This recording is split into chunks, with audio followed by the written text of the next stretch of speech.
cette conférence en remerciant énormément Federico Tarragoni d'être ici. Je remercie Ahmed aussi de m'avoir suggéré de profiter de la venue de Federico qui vient dans le cadre d'une activité avec Beit el-Hikma. Donc ça nous permet de multiplier les occasions de l'écouter et merci de venir à l'IRFC pour vous adresser au public d'ici. Donc je vais présenter très brièvement et puis ensuite je donnerai la parole à Ahmed. Donc Federico Tarragoni est agrégé en sciences économiques et sociales. Il est maître de conférence en sociologie et actuellement tu diriges donc le centre de recherche interdisciplinaire sur le politique, le CRIPOLIS, qui en soi je trouvais un programme en lui-même, l'acronyme CRIPOLIS. Je ne sais pas qui a choisi ça, mais c'est quand même pas mal. On peut s'amuser avec les acronymes. Donc à l'université d'Hydro.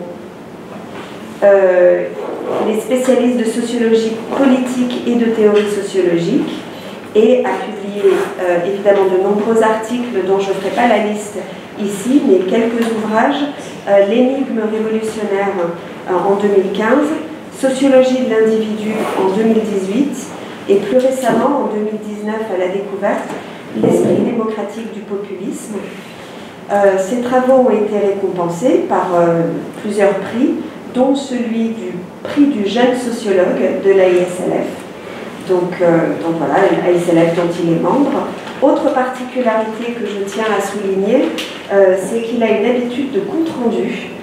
Visiblement, c'est quelque chose que tu aimes bien faire, en tout cas tu as l'habitude de faire des comptes rendus et c'est une activité très utile à la communauté scientifique. Donc vraiment pour tout le monde, je t'en remercie parce que c'est en plus une activité un petit peu, je dis pas ingrate, mais un petit peu, enfin pas très valorisée. On passe beaucoup de temps à faire des comptes rendus et puis après, comme on passe notre temps à être évalué et à devoir faire des rapports, les comptes rendus sont en bas de la liste des activités de ce qu'on fait, et puis c'est pas comptabilisé comme un article, enfin, ça peut sembler anecdotique, mais au niveau des tâches qui sont les nôtres, je trouve que c'est...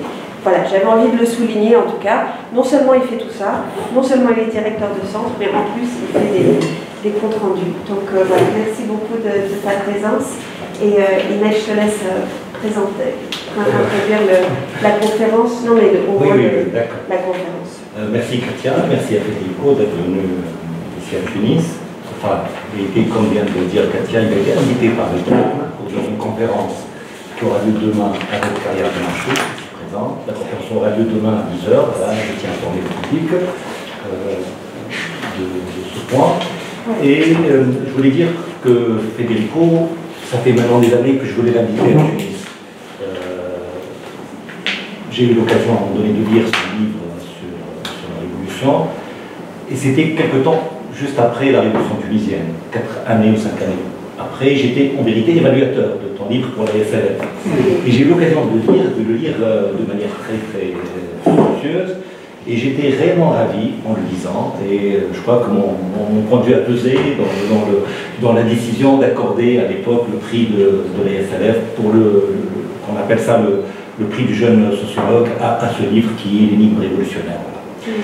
Alors ce livre, j'ai continué à l'utiliser, à m'en servir, il a alimenté mes cours, je l'ai donné, j'ai triché quelque part parce que j'avais le PDF du livre, j'ai pu le diffuser à large échelle auprès de mon réseau, et je crois que ce livre a eu vraiment beaucoup d'échos en Tunisie, de bons échos, a eu une bonne réception en Tunisie. Les gens qui l'ont lu ont trouvé qu'il y avait quand même, je dirais, une manière différente, je dirais, d'approcher le fait révolutionnaire, notamment cette question des subjectivités, des déclics, de politisation, etc. Il y avait quelque chose quand même qui changeait un peu des approches, on va dire, surtout structurelles, en termes de facteurs, etc. Alors, ça c'est peut-être la première chose. Alors, tu devais venir il y a pas mal de temps, mais en vérité, il y a eu beaucoup de contretemps de part et d'autre qui ont empêché ta venue à Tunis. Beaucoup plus tard, j'ai continué à suivre un peu ton activité et j'ai vu que tu as candidaté pour un groupe de travail au sein de la SLF sur la conflictualité politique. Et je peux dire maintenant que tu as réussi par cette proposition à venir combler un créneau qui était vide, si je veux dire, dans les autres thématiques de la SLF. On a pratiquement près de 60 ou 70 CR et GT, comité de travail et groupe de travail, et il y avait cette réflexion sur le conflit politique qui restait un peu, voilà, je dirais, à l'abandon, qui n'a pas été abordé. Alors, dernier point que je voulais peut-être mettre en exergue, tu as publié il y a maintenant 3 années, c'est ça, un livre sur le populisme, qui a été aussi assez remarqué, d'accord, parce qu'il, je dirais, il propose une lecture différente du populisme, une lecture qui est très différente de celle des médias, qui déconstruit en grande partie ce que disent les médias de le populisme, qui déconstruit surtout l'idée que les populismes de droite et de gauche se rejoignent, et qui, je dirais, offre une nouvelle perspective surtout sur le populisme de gauche, si je veux dire, d'accord. Et ce qui est intéressant aussi, c'est que cette nouvelle perspective sur les populismes de gauche vient d'une expérience démocratique qui n'est pas tout à fait familière pour nous et pour les Européens, parce qu'elle s'inspire, elle se fonde essentiellement sur ce qui s'est passé essentiellement en Amérique latine. Ce qui fait, je dirais, en proposant des choses différentes sur le populisme, tu nous proposes aussi de décentrer un peu le regard et d'aller voir comment, je dirais, la démocratie s'expérimente, quelque part, se construit, quelque part, dans d'autres pays, dans d'autres aires culturelles, etc. Alors, je ne vais pas être long, je vais te donner la parole, et après je vais réagir, comme tout le monde, voilà, à tes propositions, voilà, et à ce que tu vas nous dire. La parole est à toi, Péter Jean. Merci beaucoup, Imed, merci beaucoup pour vos interventions et vos présentations. Donc, je suis très honoré d'être là, parce que comme tu l'as dit, voilà, cette invitation datait déjà, et que je trouve ce centre de recherche vraiment formidable par les axes, les travaux qu'il a contribué à diffuser, notamment aussi sur les processus révolutionnaires dits printemps arabe. Et tu as bien fait d'insister sur la question démocratique, parce que c'est vraiment la question qui structure toute ma réflexion depuis le début. Et par ailleurs, mes doctorants sont aussi complètement travaillés par cette question, comme quoi, bon, voilà, on est aussi choisi par ce qu'on fait. Et effectivement, tu as très bien fait de dire que mon travail sur le populisme en Amérique latine vise aussi à décentrer les représentations qu'on a de la démocratie en Occident.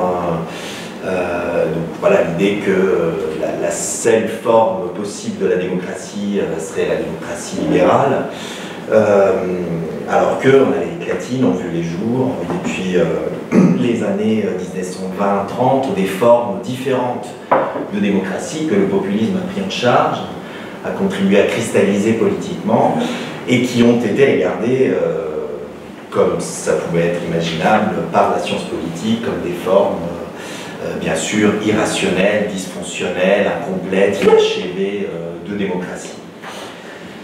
Voilà, je vais commencer cette conférence juste en vous ramenant à la manière dont les médias ont abordé la campagne présidentielle française de 2017, dont vous vous souvenez peut-être. Tous les candidats à l'époque avaient été décrits comme populistes. Hamon, car il promettait des mesures sociales qui n'étaient pas, soi-disant, en mesure de réaliser, donc le candidat du Parti socialiste. Mélenchon, le candidat de la France insoumise, car il opposait un peuple insoumis à la classe dirigeante néolibérale. Marine Le Pen, donc la candidate du Front National, car elle opposait un peuple-nation de Français de souche à des élites mondialisées ayant perdu leur ancrage.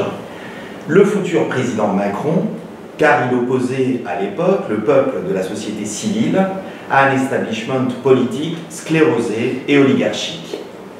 Je passe sur le candidat Lassalle, qui avec son exis paysanne n'avait pas été épargné par le qualificatif de populiste, ou encore sur la candidate Laguillet, dont la sempiternelle opposition des bons travailleurs aux méchants capitalistes, pourtant issue en droit fil de la rhétorique communiste, avait été aussi requalifiée en populiste par les commentateurs médiatiques.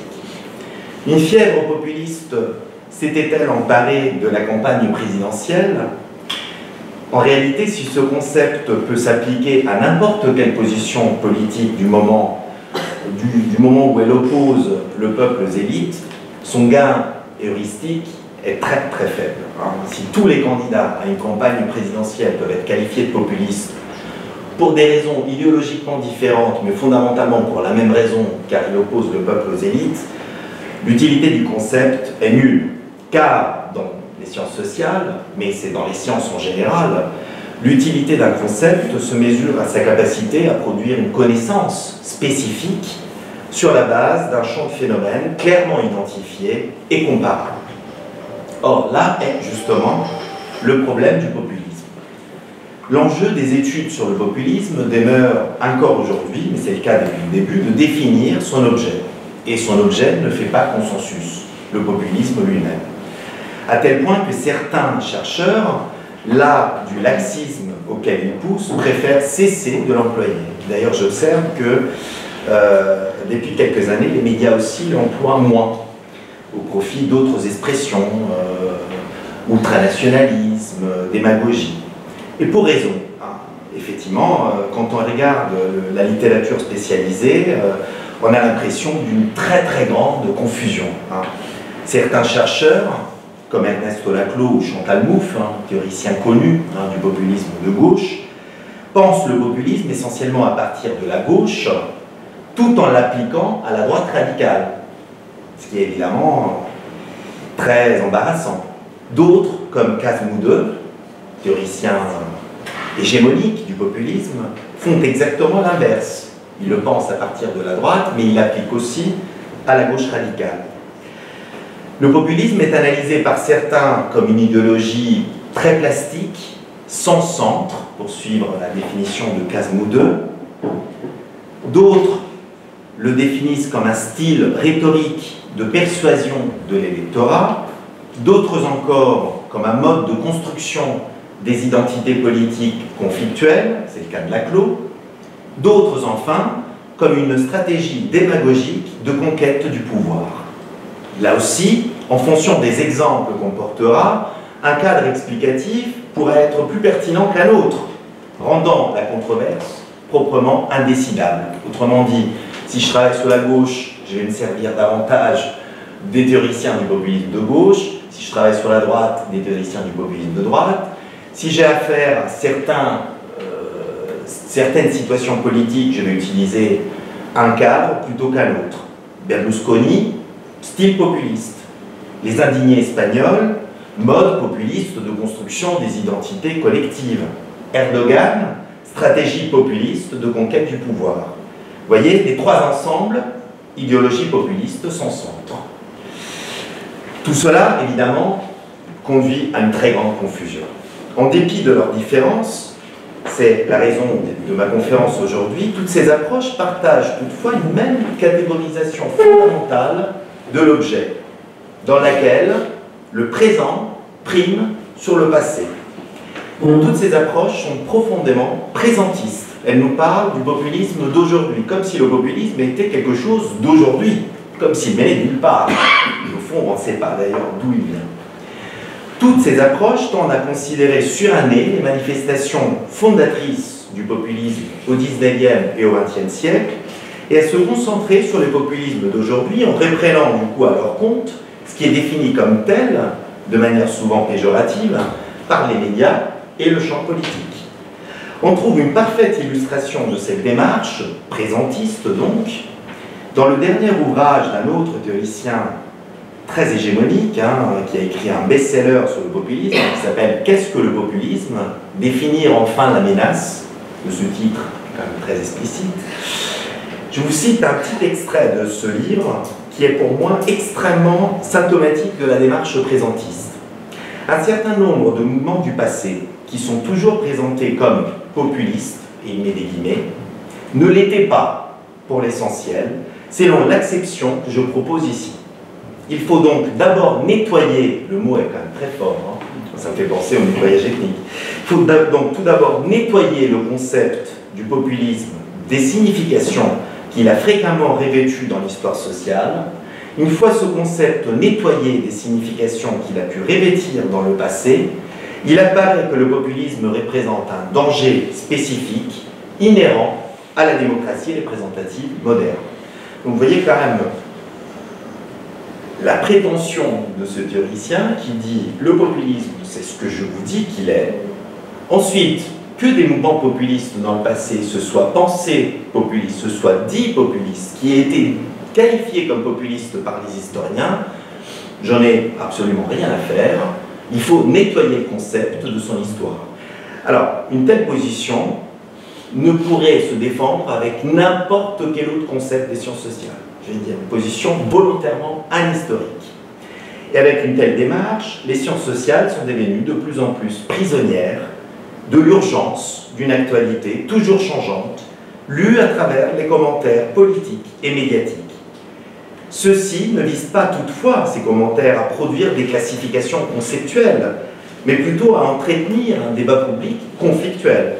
Est ainsi défini comme populisme tout et son contraire, des partis et des mouvements anti-partis, des mobilisations sociales et des discours politiques, des régimes institutionnels et des idéologies, le tout à l'extrême droite et à l'extrême gauche. L'histoire de cette catégorisation est plutôt récente. Son origine, même si aujourd'hui on en voit, disons, une forme extrêmement développée, notamment dans les années 2016-17. En 2017, le mot populisme est classé par le Cambridge Dictionary comme le mot de l'année. Et le Oxford Dictionary, en 2016, le place avec postérité parmi les mots les plus employés par les commentateurs. Donc, effectivement, à la faveur de Trump, Poutine, Erdogan, Orban, Salvini et d'autres, le mot a été suremployé. Mais ça ne date pas d'aujourd'hui, cette idée qu'on peut le penser sans parler de son histoire. En effet, l'origine de cette démarche peut être située dans la science politique comparative des années 80. Par contre, le concept de populisme est antérieur. J'y insiste, il voit le jour entre le 19e et le 20e siècle pour qualifier trois expériences historiques. La première est le Narodniczé Borus, qui est un mouvement prônant dans les années 1870-80 une démocratisation de la Russie via la mobilisation des masses paysannes.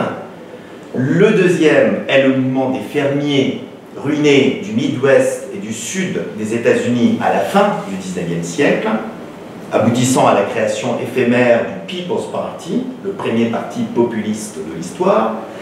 Et le troisième est la vague des régimes nationaux populaires en Amérique latine entre les années 40 et 60 du XXe siècle, dont le péronisme argentin a été le prototype. Lorsque le concept entre dans le vocabulaire de la science politique, cette indexation historique se délite et se perd. Le présentisme apparaît. Ça date des années 50.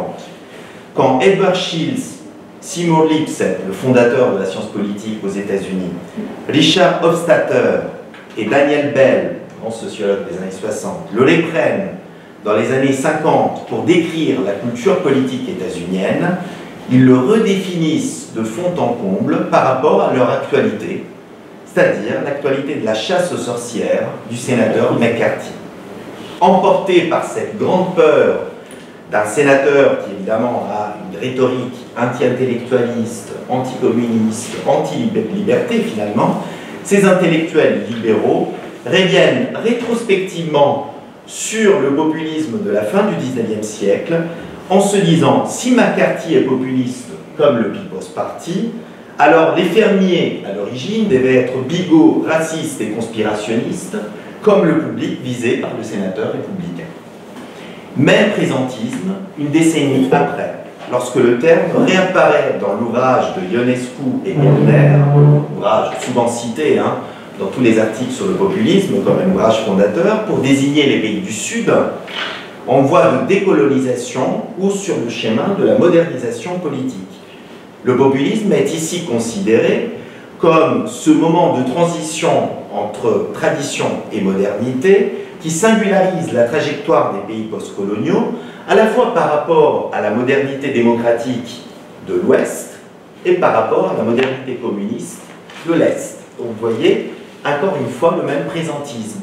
le populisme, c'est ce qui se passe aujourd'hui dans les pays du Sud, c'est leur propre façon d'entrer dans la modernité politique. Et enfin, une décennie après, on entre dans la période Thatcher et Reagan, la consolidation d'une droite néoconservatrice et autoritaire qui défend la majorité silencieuse du peuple et, sous couvert de défendre la majorité silencieuse du peuple, fait passer des réformes antipopulaires qui donnent le départ aux politiques néolibérales. Et là, une nouvelle synthèse sur le populisme s'empare de cette actualité. C'est l'ouvrage, là encore, des venues canoniques de Margaret Canavan de 1781 qui fait du populisme l'attribut de la droite néoconservatrice. Et c'est alors que le populisme passe à l'extrême droite avec laquelle il sera confondu par la suite. À partir des années 90, nouvelle actualité. Le terme commence à s'appliquer à des mouvements ultranationalistes xénophobes comme le FPO autrichien, le Front National français ou le Vlaams-Blok belge, tout en les amalgamant avec des nouveaux mouvements politiques post-communistes et post-marxistes, comme, disons, la plupart, disons, des mouvements de la gauche de cette époque. Comme Lutte ouvrière, par exemple, en France, qui, eux aussi, appellent au peuple contre l'establishment. Devenus tous populistes, ces mouvements ont perdu leur rapport historique à des traditions politiquement différenciées et idéologiquement concurrentes. Donc quand on a dit du Front National qu'il était populiste, non seulement on l'a banalisé, puisqu'on l'a rapproché d'un certain nombre d'autres mouvements politiques à gauche qui étaient plus fréquentables, mais surtout on a caché son rapport très très fort, qui peut se retracer facilement avec les socialisations politiques intergénérationnelles, depuis Jean-Marie Le Pen, qui était quand même candidat poujadiste, avec l'Action française et l'idéologie maurassienne. Même chose pour le FPO. On a perdu le lien très fort qu'il y avait entre le leader historique du FPO, Norbert Hofer, et le nazisme. Et le FPO est créé par un ancien lieutenant nazi. Ainsi, des mouvements d'extrême gauche, même chose vis-à-vis des partis communistes et de l'utopie révolutionnaire. On a perdu ce lien très fort qu'ils entretenaient avec l'idéologie révolutionnaire et post-communiste. Ces coordonnées politiques et idéologiques s'estompent derrière la prétendue omniprésence de l'appel au peuple, devenu le nouveau marqueur politique des extrêmes. Mais quel savoir rigoureux tiré d'une comparaison entre tous ceux qui en appellent au peuple contre les élites, quelle que soit la manière dont ce peuple est défini sociologiquement et construit politiquement, quelles que soient les raisons pour lesquelles les élites sont critiquées, on peut les critiquer pour d'innombrables raisons, et il y en a quand même qui sont justes dans ces critiques, et quel que soit le projet politique défendu derrière cette critique. Les approches dominantes du populisme conduisent à ce genre d'impasse. L'origine est double, à la fois, je le disais, l'oubli de l'historicité, et à la fois l'élargissement sans limite de l'assiette empirique du phénomène. Et les deux biais, j'y insiste, sont étroitement liés. C'est en oubliant les origines historiques du populisme que les analystes, obnubilés par leurs actualités inquiétantes, ont pu élargir à l'extrême son assiette. Oublions donc, je vous le demande, pour un instant, notre actualité politique, et tournons-nous vers les seuls populismes qu'ils soient, autrement dit les seuls sur lesquels tout le monde soit d'accord, sur lesquels la qualification ne soit pas controversée, à savoir les populismes du passé. En plus d'être les seuls sur lesquels toute la littérature s'accorde, leurs acteurs ont été qualifiés de populistes par un double mouvement de désignation. Ils se sont pensés et ont agi comme populistes, malgré l'absence de véritables manifestes, et c'est d'ailleurs l'un des problèmes. Toutes les idéologies de notre modernité politique ont des manifestes. Le libéralisme, l'anarchisme, le communisme, le populisme a son manifeste, mais il est méconnu. C'est un ouvrage du populiste russe Alexandre Herzen qui fait en quelque sorte office de manifeste du populisme. Mais on peut toujours dire que c'est spécifique à la Russie, que c'est inapplicable à d'autres réalités. Donc il n'y a pas quelque chose pour le populisme comme le manifeste du Parti communiste de Marx et Engels pour le communisme. Et deuxième chose, ils ont été qualifiés de populistes par l'historiographie spécialisée dans une visée positive et non normative. C'est-à-dire qu'ils ont été qualifiés de populistes non pas pour les insulter, mais parce qu'il y avait quelque chose dans ce terme et dans la façon dont l'histoire sociale l'a défini qui s'appliquait à ces mouvements et pas à d'autres mouvements. Donc l'usage du concept est incontestable, car il a été employé, si je puis dire, de l'intérieur, endodéfinition par les acteurs, et de l'extérieur, exodéfinition, pour caractériser ces expériences. Alors, commençons avec le narodnichezbo. Le mot narod en russe veut dire peuple, donc ce serait, avec une traduction littérale, le mouvement des amis du peuple. Et en russe, il y a aussi une ambivalence sémantique sur narod, c'est aussi les démocrates. Donc, gardez à l'esprit le fait que c'est les amis du peuple et en même temps les démocrates. À une époque où en Russie, comme c'était le cas un siècle avant aux États-Unis, en France et en Grande-Bretagne, le mot démocratie est un insulte. C'est-à-dire les démocrates sont des mauvais politiciens, sont des mauvais penseurs politiques. La démocratie, c'est le régime de la multitude, de l'irrationalité, etc. Donc c'est un mouvement d'intellectuels de classe moyenne et d'étudiants avec une large participation des femmes. On va voir que cette participation des femmes est une constante dans les trois expériences. Pourquoi le populisme n'est pas du tout anti-genre, ou du moins historiquement. Donc, un mouvement d'intellectuels qui, détestant, disons, le caractère très répressif du régime tsariste et enthousiasmé par les printemps européens de 1948, cherche à soulever la paysannerie. Dans la Russie du XIXe siècle, le paysan, le moujik, représente la figure sociale par excellence du peuple, en tant que représentant de la majorité assujettie, opprimée et asservie par le servage. Il ne faut pas oublier qu'à cette époque, il y a encore le servage en Russie qui ne sera aboli qu'en 1861. C'est donc vers les paysans que se tournent ces amis du peuple, alors de tirer le bilan, plutôt décevant, selon eux, des révolutions ouvrières en Europe. Ils cherchent donc à constituer le terrain favorable pour des révolutions populaires en Russie, cherchant à éviter les problèmes, les écueils, les dysfonctionnements des révolutions ouvrières en Europe. Et pour eux, le principal problème, c'est que justement ces révolutions qui cherchent à créer en Russie n'ont pas un sujet aussi organisé politiquement comme le prolétariat. Et que l'Orient est marqué par un retard historique dans la modernisation vis-à-vis de l'Occident. Et alors ils font un pari qui est à la fois analytique et stratégique. Ils se disent que leur retard historique vis-à-vis de l'Occident pourrait être la condition même de la réussite de la révolution, alors que justement les révolutions modernes des ouvriers en Occident ont échoué. Ils vont alors vers la paysannerie, non pas parce que c'est une classe opprimée, mais parce que c'est l'incarnation historique de ce retard. C'est une classe qui est restée dans la tradition, mais qui tout en restant dans la tradition a peut-être des singularités qui peuvent faciliter l'instauration de la démocratie en Russie. Et quelle est cette facilité? C'est une institution qui caractérise la paysannerie russe et qui est l'obchinia, c'est-à-dire la commune rurale.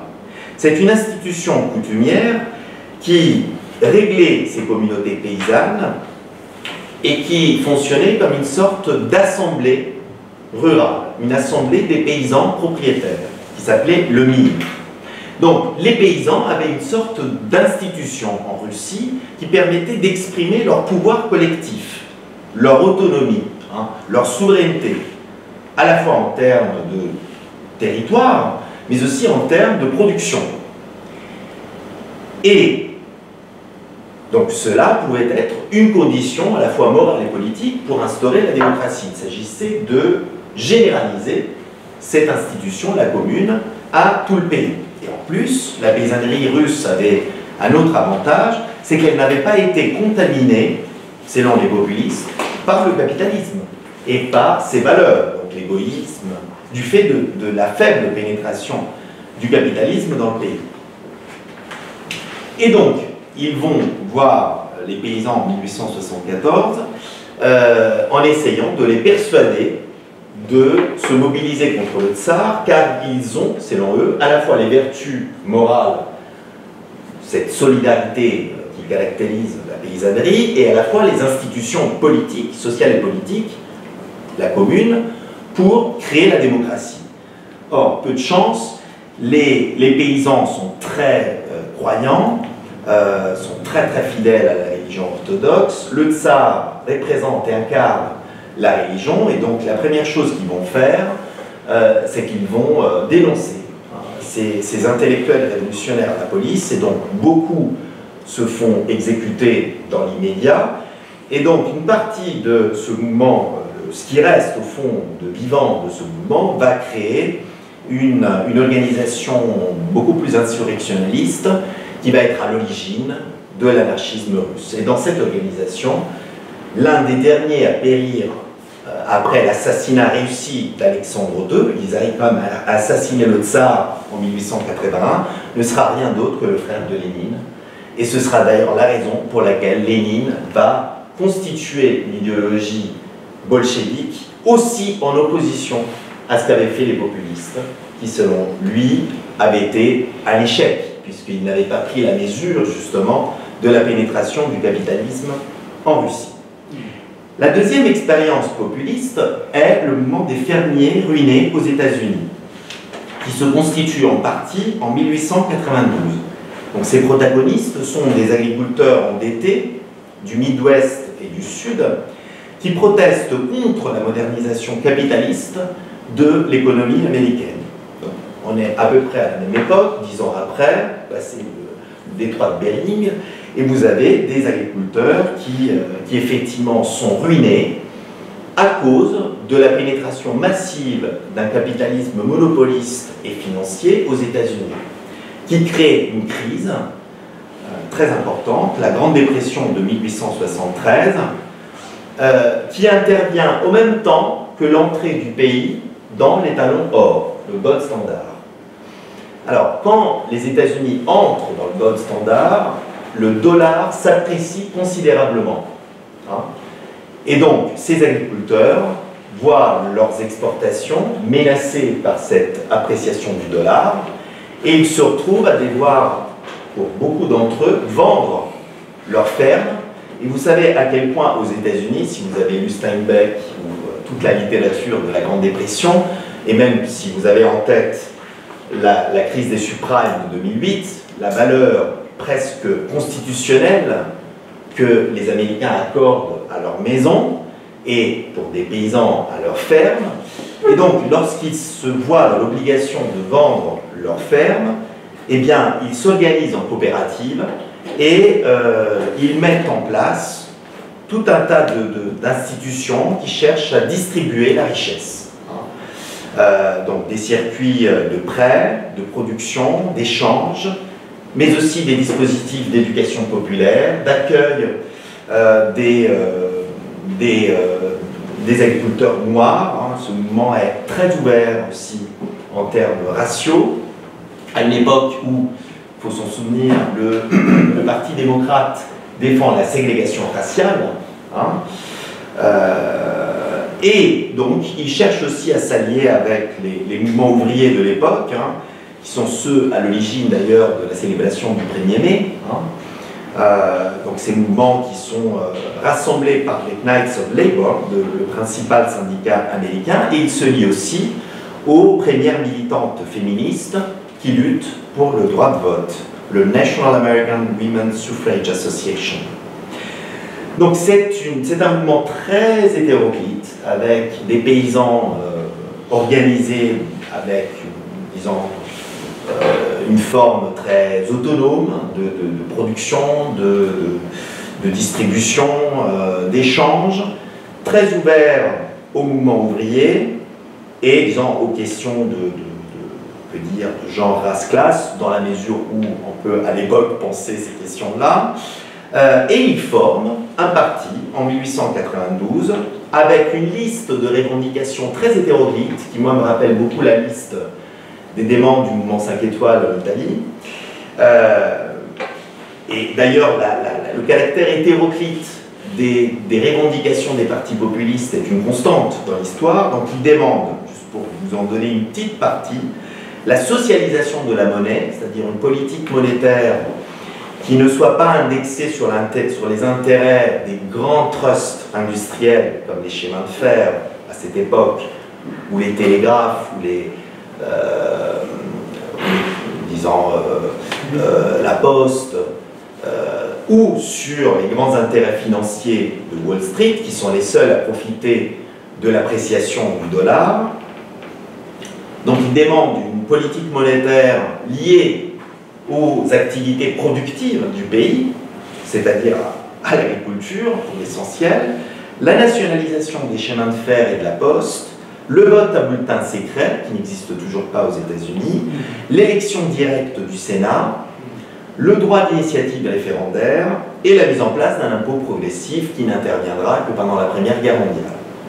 Lors des élections présidentielles de 1992, le candidat du parti, qui est un tribun très talentueux, remporte 8,5% des suffrages en recueillant donc plus d'1 million de voix et en obtenant 22 grands électeurs, ce qui est considérable pour un troisième parti dans la configuration très bipartisane des États-Unis.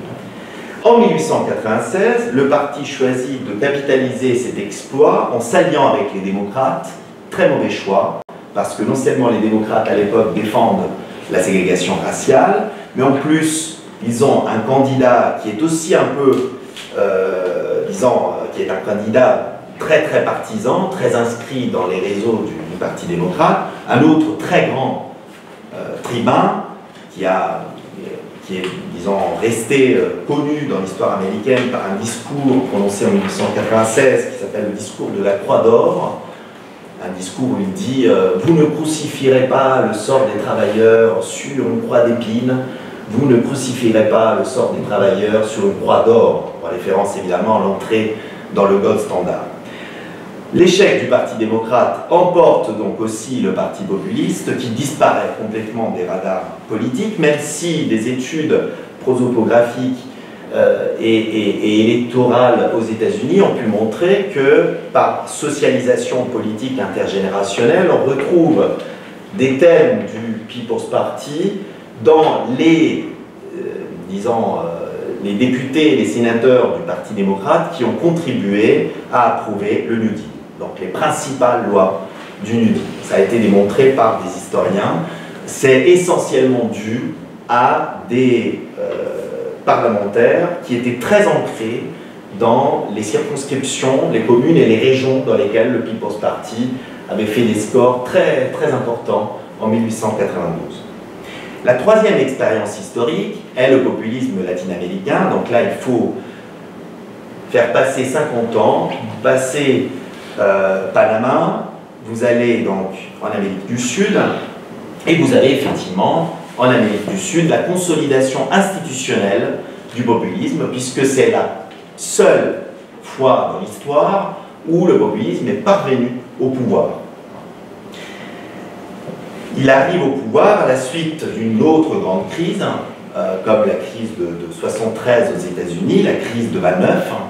La crise de 29 scelle l'échec des républiques latino-américaines qui s'étaient constituées depuis la fin du XIXe siècle sur un modèle très libéral, donc d'ouverture de leur pays vers l'exportation, mais aussi sur un modèle très oligarchique, parce que c'était des gouvernements notables, très liés aux grandes multinationales américaines, britanniques ou espagnoles, comme la United Fruit Company, par exemple, en Amérique centrale. Donc c'était des républiques extrêmement censitaires, donc votées pratiquement le 5% de la population, comme c'était le cas dans beaucoup de pays européens au début du XIXe siècle, Et c'était donc des républiques qui n'avaient absolument aucune inquiétude pour les masses sociales de leur pays, souvent indigènes, qui vivaient dans une situation de très grande précarité. Précarité qui évidemment devient paupérisation massive après 29, parce que cette crise sociale plonge l'Amérique latine dans une très très grande misère du fait que l'Amérique latine dépend à cette époque de la demande américaine de matières premières et que les États-Unis arrêtent de demander, donc ils n'ont absolument rien. Et donc entre les années 30 et 60, chaque pays latino-américain connaît une expérience populiste. Les plus connus sont le péronisme en Argentine, entre 46 et 54, le gétulisme au Brésil, le gouvernement de Getúlio Vargas entre 30 et 45, le cardenisme au Mexique, le gouvernement de Cárdenas, Lázaro Cárdenas entre 34 et 40, et j'en passe. Si ça vous amuse, je peux parler de tous les populismes dans chaque pays. Hein. Il y en a dans chaque pays, sauf à Cuba, parce qu'à Cuba, il y a une révolution communiste qui a fait office de gouvernement populiste. Ces différentes expériences de gouvernement, toutes marquées par le fort leadership de leurs protagonistes, partagent un même projet politique fondamental. Il s'articule en 3 axes. Premièrement, la réalisation d'une deuxième indépendance nationale dans des pays qui, malgré les indépendances du début du XIXe siècle, restaient marqués par leurs conditions semi-périphériques dans l'économie mondiale. Ils étaient dépendants de la demande économique du centre. Deuxième, donc les populismes réagissent à cela en cherchant à récupérer la maîtrise de leur processus de développement, du deuxième volet du projet, la mise en place d'une modernisation endogène axée sur l'industrialisation substitutive des importations et la nationalisation des ressources naturelles, le pétrole, l'étain, le gaz, le cuivre.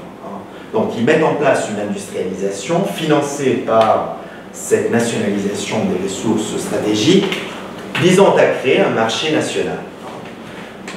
Et par cela même, évidemment, ils arrêtent d'importer la plupart de leurs biens de consommation, ils importent uniquement des biens de capitaux.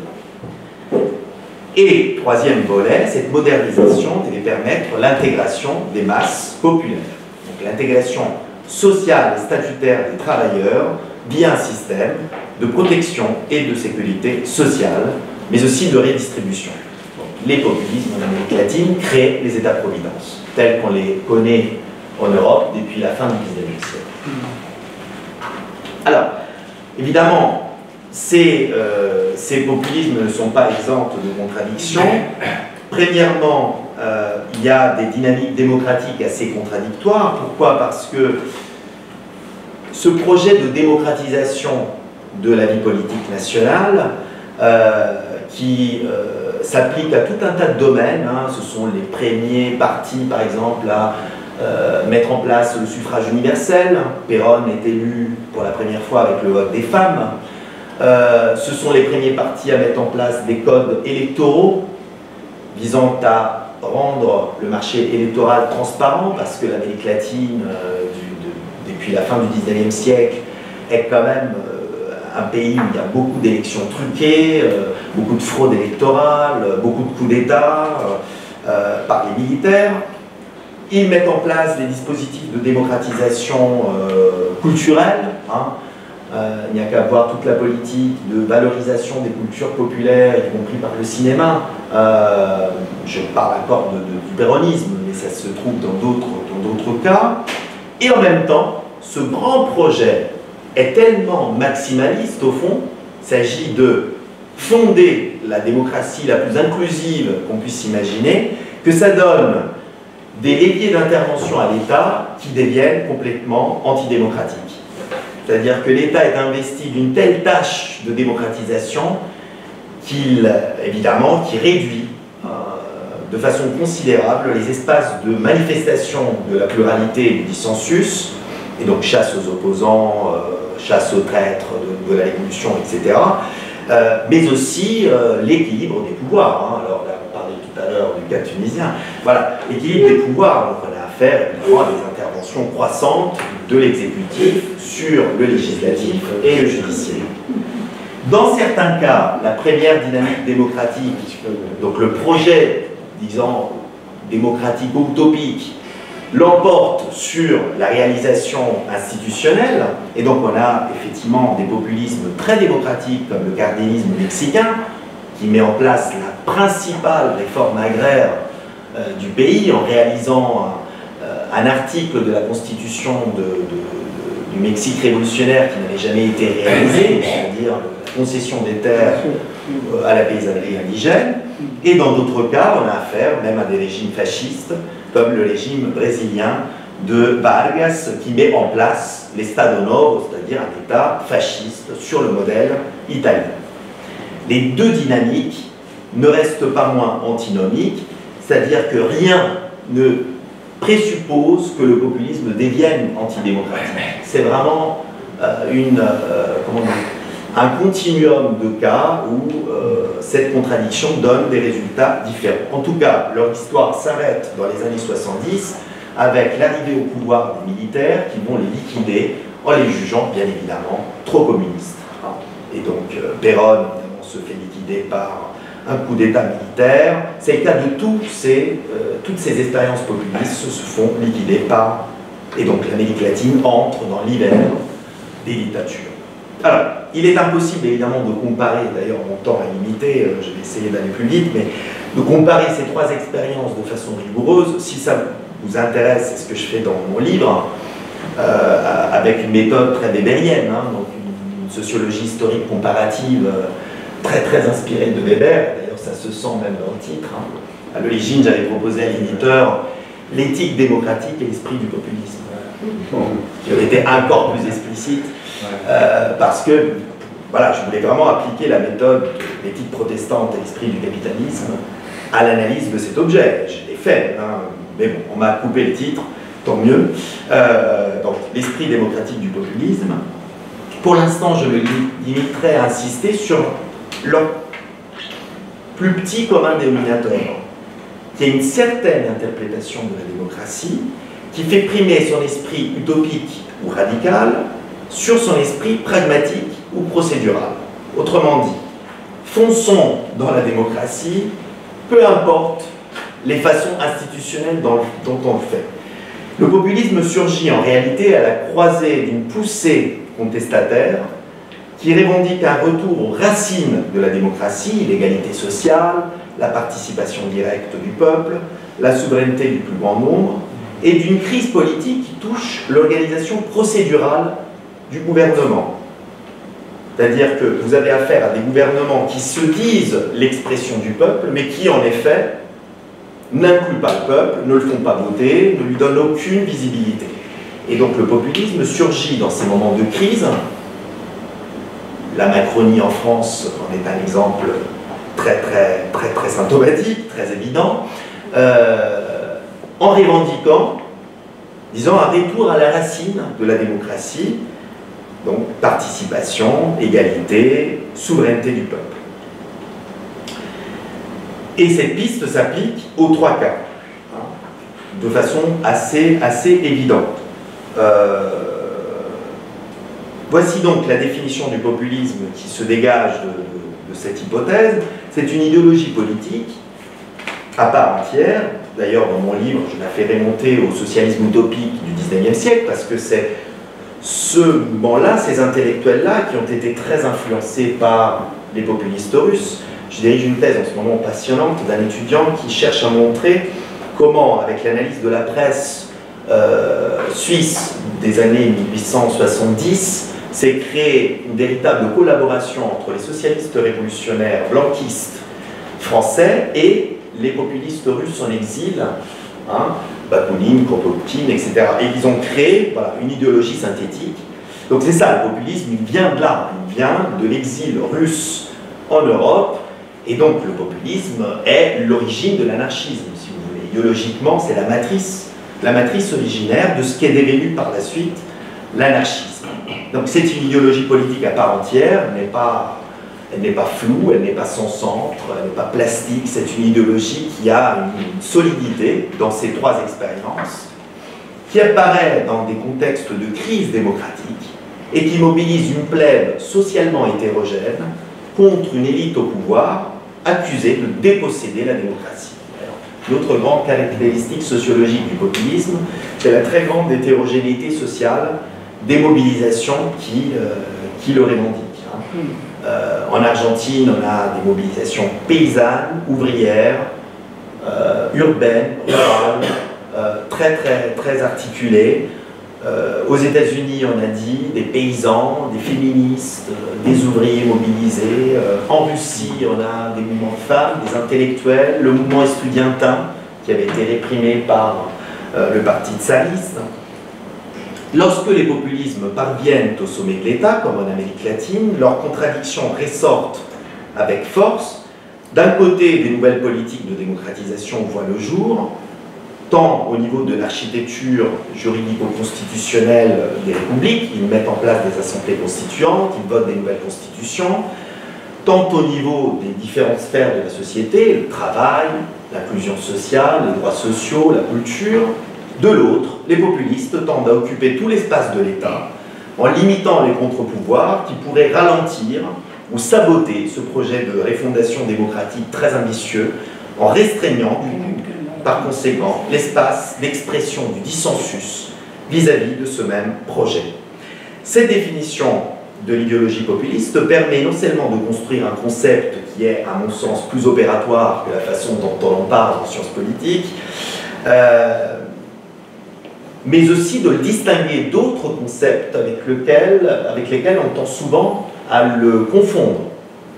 L'amalgame le plus habituel est celui entre le populisme et la démagogie. Or, la démagogie n'est ni une condition nécessaire ni suffisante du populisme, car la démagogie englobe un champ de pratiques discursives qui est à la fois plus étendu, car il est transidéologique. Tous les hommes politiques peuvent être démagogues, et d'ailleurs aujourd'hui ils le sont pratiquement tous, en raison des conditions de la communication politique, du fait qu'ils ont peu de temps, qu'ils doivent être vendeurs, séducteurs, la télévision. Et à la fois, il est sociologiquement plus restreint, parce que la démagogie relève en effet du seul mode de communication politique. Or, le type de relation qu'induit le populisme est bien différent, parce que la démagogie ne prétend absolument pas instituer un peuple politique, un sujet politique nouveau, un peuple démocratique. Le souhait du démagogue de restituer le pouvoir au peuple, pour reprendre le mot de Trump, démère un vœu pieux.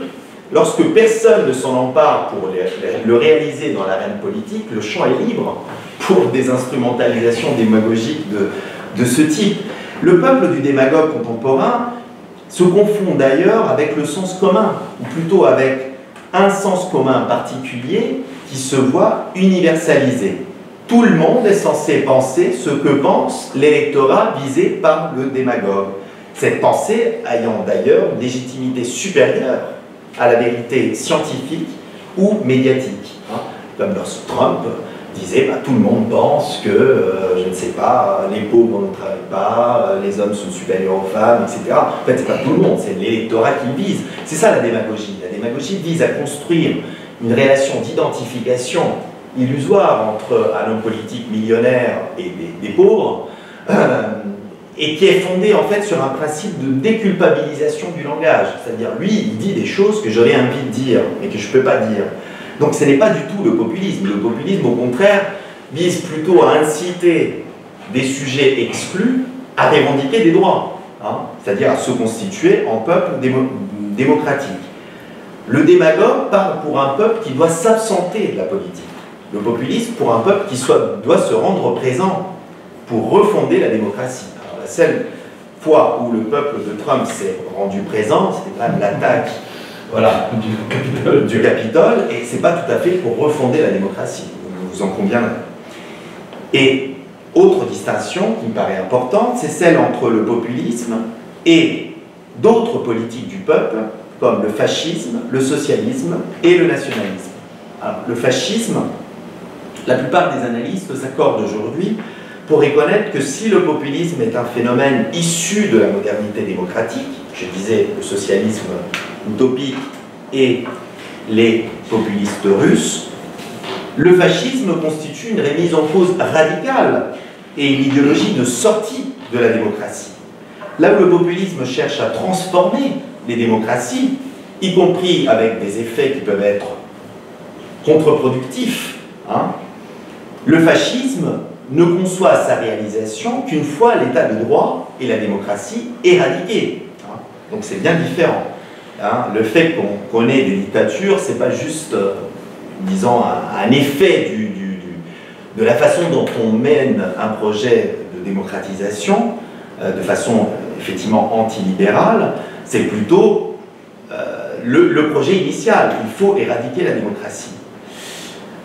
En ce sens, le projet politique de Bolsonaro, dont on a tant parlé, hein, pour moi, relève clairement du post-fascisme. Il n'y a absolument aucun doute. C'est quelqu'un qui est contre l'état de droit, qui légitime le meurtre, qui légitime l'assassinat politique, qui vante les mérites de la dictature de 64, et qui, par une filiation idéologique très simple à faire, remonte en fait à la tradition fasciste brésilienne, qui est la tradition des années 30, hein, qui est d'ailleurs Vargas, le populiste, a liquidé. Hein. Ça a été son premier acte politique, ça a été d'éliminer cette faction politique. Pas physiquement, mais de l'éliminer, disons, de la bataille politique, de faire en sorte qu'elle ne soit pas aussi présente qu'elle l'était. Hein. Puis du socialisme et du nationalisme. Hein. Là, on a affaire, contrairement au fascisme, à deux idéologies qui prennent le démos, effectivement, pour sujet et pour objet, en produisant à partir de lui des modes d'action politique spécifiques. Or, le populisme qualifie le démos à partir de la plèbe, en l'opposant à une élite jugée antidémocratique. Le socialisme le désigne à partir de la classe, en opposant les travailleurs aux capitalistes. Et le nationalisme, enfin, l'appréhende à partir de la nation, en l'opposant à l'étranger ou à une élite jugée dépendante de l'étranger. D'où une différence substantielle entre les projets démocratiques portés par ces trois idéologies. L'idéologie populiste défend le principe d'une démocratisation de la démocratie, d'une radicalisation de la démocratie, quels qu'en soient les moyens pour la mettre en œuvre. Et dit, les moyens peuvent être aussi antidémocratiques sur le plan procédural. L'idéologie socialiste mobilise la classe comme part révolutionnaire du peuple contre le capitalisme dans le but de socialiser les moyens de production. Or, dans ce projet, la démocratie est totalement secondaire. C'est-à-dire, quand vous lisez effectivement les grands textes de la tradition communiste, la démocratie, si elle n'est pas déconsidérée comme une institution bourgeoise, elle est considérée comme quelque chose qui arrivera après le communisme, comme une conséquence nécessaire de l'égalité radicale. Donc, là-dessus, il y a une vraie opposition, c'est-à-dire le populisme, et c'était l'objet du contentieux entre les populistes américains et les communistes du Knights of Labor.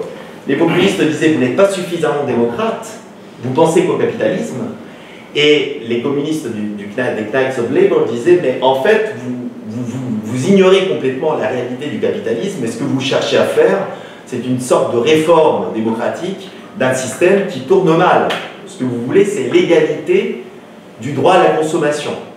Et là, on voit bien l'opposition, tout comme en Russie, on voit bien l'opposition avec Lénine, entre la position communiste de Lénine et la position des populistes russes. Et enfin, quel est le projet démocratique du nationalisme? Alors, le projet démocratique du nationalisme, c'est en effet une démocratie conçue à partir des citoyens nationaux. C'est-à-dire que s'il y a eu dans le premier nationalisme, celui par exemple de l'abbé Baruel en France, il y a eu un projet, ou même la nation de Sieyès, il y a eu un projet démocratique lié à une vision très civique et très universaliste de la nation. Comme le dit Hobsbawm, ce nationalisme s'arrête à peu près en 1848. À partir de 1848, le nationalisme, pas le nationalisme en tant qu'objet, les défenseurs du nationalisme deviennent de plus en plus ethnicisants, c'est-à-dire ont de plus en plus une position essentialiste de la nation. Et donc, quelle est la démocratie des nationalistes? bah, c'est une démocratie restreinte aux citoyens nationaux. Et donc c'est exactement ça qu'ont en tête les partis ultranationalistes contemporains qu'on appelle à tort populistes de droite. Et pour le montrer, il faut faire des enquêtes. Alors moi je dirige là aussi une thèse sur le logiciel démocratique de la Ligue, en Italie, donc parti ultranationaliste, qui montre très bien, avec une ethnographie de terrain, quels sont les idéaux démocratiques des léguistes, des militants. En fait, quand ils disent notre démocratie est imparfaite, il faut faire plus de démocratie, tout simplement, ils veulent davantage de droits sociaux que nationaux.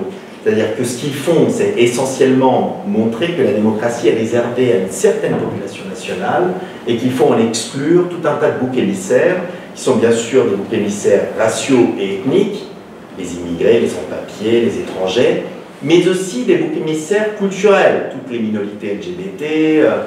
Donc voilà, là il y a vraiment une conception extrêmement restrictive de la démocratie qui pose, du point de vue de l'atelier politique, problème. C'est-à-dire qu'on n'est pas du tout dans la démocratie telle que l'atelier politique la pense. Voilà. Merci Frédéric. Merci. Merci beaucoup Frédéric pour cette très belle conférence, très érudite. En plus ça, j'ai appris beaucoup de choses sur l'histoire, surtout, je dirais, des populismes, enfin, dans des contextes que je ne connaissais pas du tout, la Russie, les États-Unis, etc. Alors, je vais essayer peut-être de dire des choses à partir de ce que j'ai écouté, d'un parcours assez rapide de temps libre sur le populisme, avant de donner la parole à la salle. Je pense que, enfin, le cœur un peu de ta communication, c'était de nous dire que sous le mot populisme, on met toutes sortes de choses, c'est à peu près ça. Et qu'il faut dissocier, distinguer, mettre de l'ordre dans tout cela, et que la pensée, on va dire, surtout médiatique, essentiellement, procède par amalgame. Et que on met sous le mot populisme je dirais, des réalités politiques très diverses. On pense surtout que le populisme, il y a un populisme de gauche et un populisme de droite, que ces deux populismes se rejoignent, que Mélenchon et Le Pen, c'est presque la même chose, etc. Alors, tu nous proposes de mettre de l'ordre, mais finalement, et c'est ça la question que je te poserai, qui sera la première, on a quand même l'impression que malgré tout, pour des positions, je dirais, un peu personnelles, il y a dans l'esprit ce qui serait un bon et un mauvais populisme, quelque part.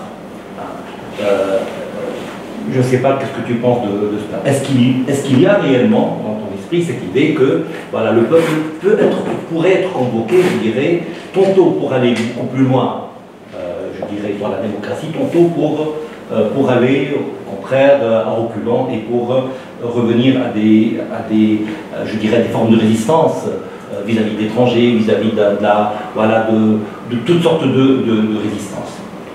Alors, la deuxième remarque que je voulais te faire est la suivante.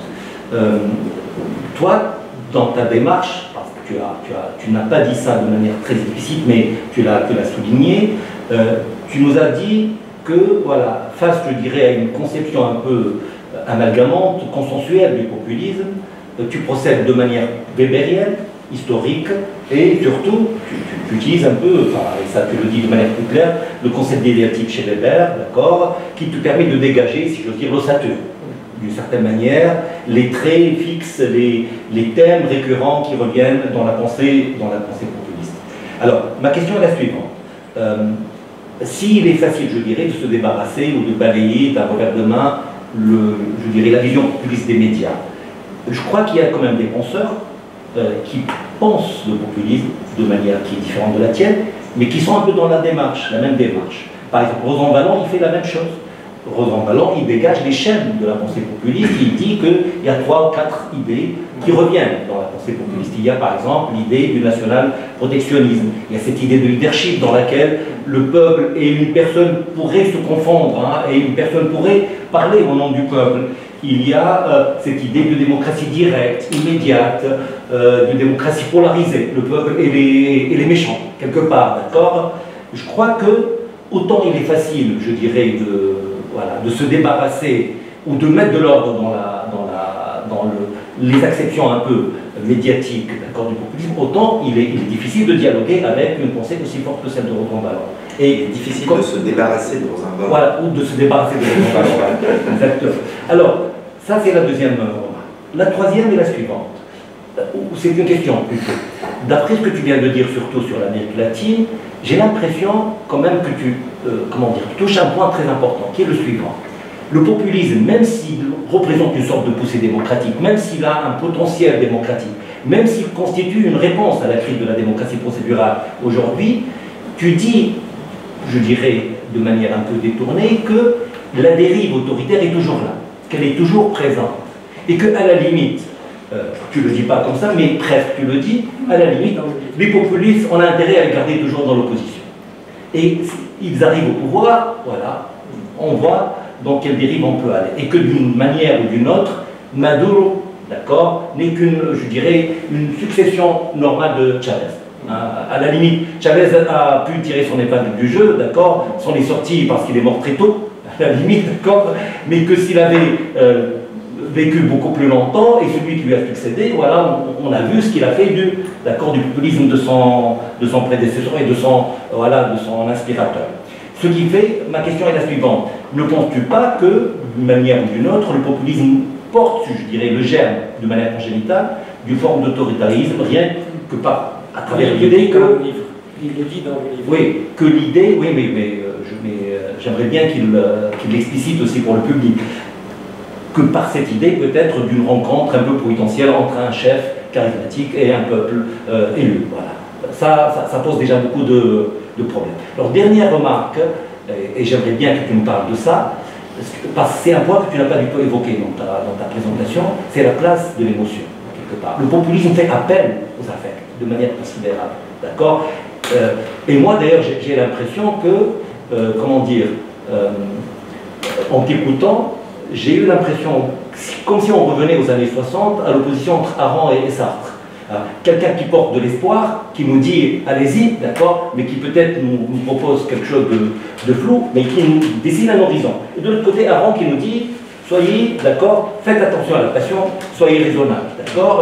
Je crois que cette opposition, elle est toujours là, et ce que tu n'as pas explicité peut-être dans ta présentation, c'est exactement tout ce qui touche cette place importante de l'émotion et de l'affect, et qui est au centre du projet populiste. C'est-à-dire les populistes fonctionnent toujours, je dirais, par les tripes, qu'on le veuille ou non, et comment on peut penser exactement cette place de l'affect et des tripes quand il s'agit je dirais, de politique. Voilà ce que j'ai à dire. Je ne sais pas si on pourra discuter plus longuement de ça, mais j'aimerais bien donner la parole à la salle. Alors, derrière. Tu te jettes à l'eau? Oui, je vais me jeter à l'eau. D'abord, je voudrais remercier Frédéric pour l'excellente conférence qu'il vient de nous donner. Moi, j'ai lu le livre et il m'a vraiment passionné parce que c'est une perspective scientifique qui remet beaucoup de choses au point et surtout beaucoup d'ordre dans les concepts. C'est vrai que le populisme, il faut le distinguer de la démagogie, du socialisme, du fascisme, du nationalisme. C'est vrai, mais, voilà, ça va quand même un peu ensemble. Le populisme, il faut le distinguer de la démagogie, tu l'as très bien souligné. Mais en général, c'est comme le pianiste qui joue à deux mains. Il y a toujours la démagogie qui fait l'accompagnement. Et ça, on le voit très bien dans les expériences de populisme. D'ailleurs, je voudrais te dire en passant que si tu veux vraiment trouver le laboratoire idéal pour toi, pour la recherche sur le populisme, c'est de venir ici, parce qu'il fait la synthèse de tout ce que tu nous as dit. C'est la grande synthèse. Et tu vas trouver dans l'expérience tunisienne ce rebondissement de la révolution en termes populistes, une illustration de tout ce que tu as dit depuis le début de ta conférence jusqu'à la fin. C'est devenu réellement le laboratoire du populisme au niveau international. Bon, je te dis, pour aiguiser un peu ta curiosité sur le cas tunisien qui est extrêmement significatif et topique. C'est vraiment le topos du populisme, avec ses bons et ses mauvais côtés. Hein. Il n'y a pas que des mauvais côtés, mais voilà, c'est juste pour commenter.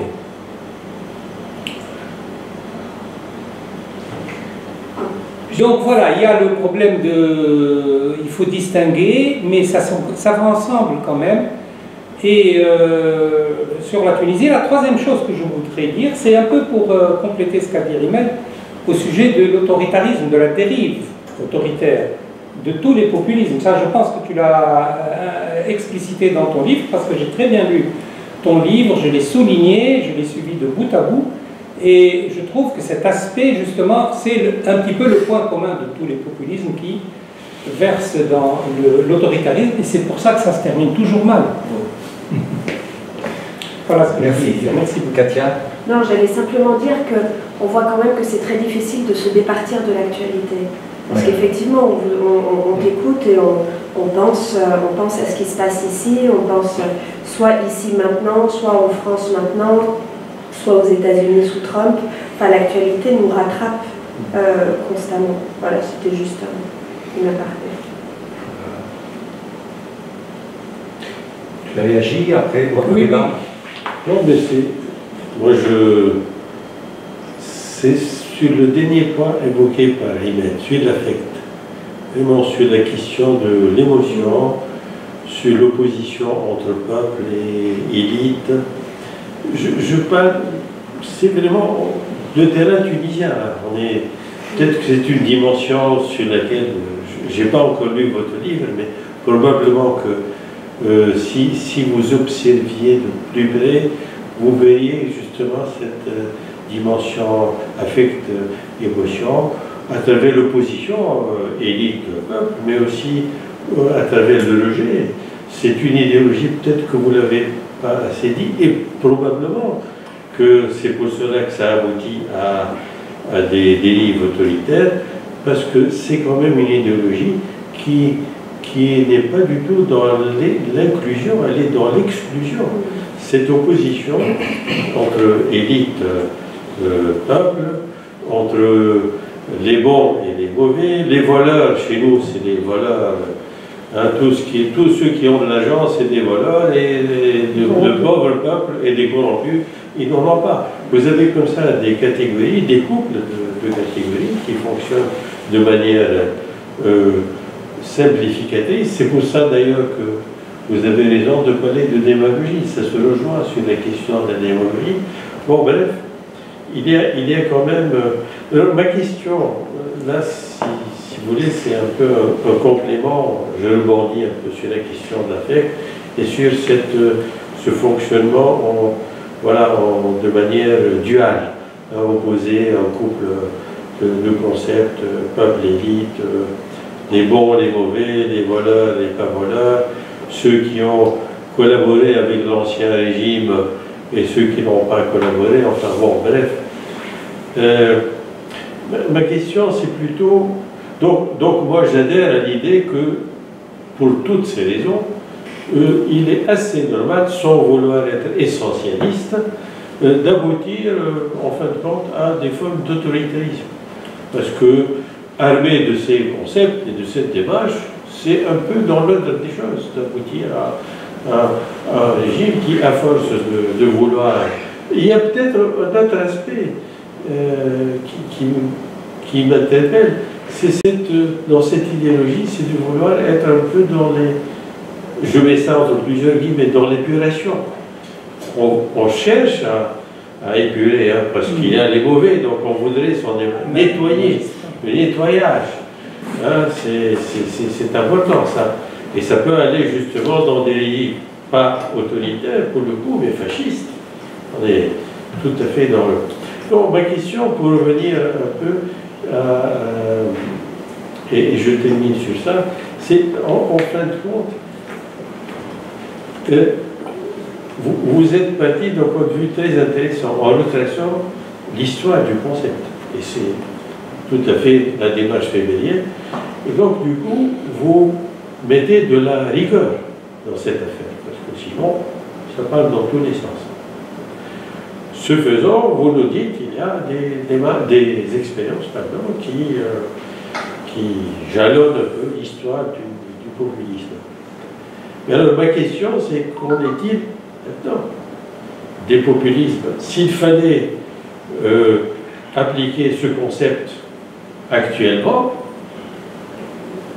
je reviens pour être un peu provocateur. Alors, est-ce que Erdogan, par exemple, ou celui de la Hongrie, dont j'oublie tout le temps le nom, voilà, merci, seraient des populistes? Et dans ce cas, pour garder cet esprit de rigueur, chaque fois qu'on va parler de populisme, on va invoquer un peu l'histoire du mouvement pour justement ne pas le confondre. Autrement dit, on pourrait parler de populisme à la tunisienne, ou à la romaine, ou à Erdogan, mais en se munissant de cette précaution, de retracer un peu. Par exemple, Erdogan, c'est depuis 1994, la conquête du pouvoir, en passant par les municipales, etc., en se drapant d'idéologie islamiste et en mélangeant cela un peu avec du nationalisme. Et donc, cela donne un peu, probablement, cette catégorie de populisme qui serait différente de celui de la Hongrie ou probablement de la Tunisie. Voilà, je m'arrête là. Bien. Merci pour cette conférence. En fait, je fais peut-être le lien avec l'autre livre, ce qui est Émancipation que vous avez écrit. Et là, vous posez peut-être une autre problématique de l'émancipation, que ce soit individuelle ou collective. Donc, y a-t-il peut-être un lien d'analyse qui peut nous permettre de comprendre le populisme comme une manière d'émancipation aussi? C'est-à-dire qu'il aide les invisibles, les exclus, les marginaux, peut-être les habitants des quartiers populaires, les couches populaires à s'émanciper d'une manière ou d'une autre. Dans la même lignée de la remarque de Rimet, l'émotion, j'ai insisté peut-être à cette demande de reconnaissance. C'est-à-dire qu'il y a-t-il, peut-on parler non seulement d'offres populistes, mais de demandes de reconnaissance qui se retrouvent dans le populisme. C'est-à-dire, comme disait François Dubé, pourquoi le populisme a su parler à ces gens-là, tandis que la gauche traditionnelle, radicale, même syndicale, n'arrive pas à parler à ces gens-là. C'est-à-dire, y a-t-il une demande émotionnelle de reconnaissance et de redistribution aussi, qui fait passer parfois la reconnaissance avant la redistribution? C'est-à-dire qu'il y a des gens qui, surtout dans les villes du Sud, il y a le concept de colonialisme interne, qui est très opératif dans ces analyses, c'est l'Istarman des livres dont se sont écrits, c'est les habitants des gens de l'intérieur qui sont colonisés, c'est-à-dire qu'ils sont dans une manière d'émancipation, presque de nouveau colonialisme. Et je termine peut-être par le retour sur le cas tunisien que vous avez fait dans votre livre d'introduction. La typologie de Mohamed Edrissi dans un livre écrit, tout le monde est populiste. Il a montré que tout le monde, Abé Moussi est populiste, Aïsraël est populiste, Aïsnos est populiste, Bourguiba aussi en populiste, le GTT est populiste dans le sens, oui, l'autre, Bourguiba peut être vu comme populiste du Maghreb à la fois, moderniste. Bourguiba, il y a des travaux comparatifs qui le qualifient de populisme tunisien. Donc on est vraiment dans l'embarras d'utiliser ce concept, ou bien cette catégorie d'analyse, même pour le cas tunisien. Mais moi personnellement, je suis dans l'errance intellectuelle d'aller comprendre pourquoi il y a des jeunes militants LGBT qui sont avec Faisal. Pourquoi il y a des modernistes jusqu'à aujourd'hui qui sont avec Faisal. Foncièrement hostile aux minorités sexuelles. C'est-à-dire que, est-ce que c'est facile de dire que l'offre de Faisal répond seulement à des émotions négatives, des émotions, peut-être qu'il répond à autre chose qu'on n'a pas su détecter, qu'on n'a pas su comprendre, qu'on n'a pas su vivre. Merci. Oui, un peu dans le même sens de l'intervention de Maire.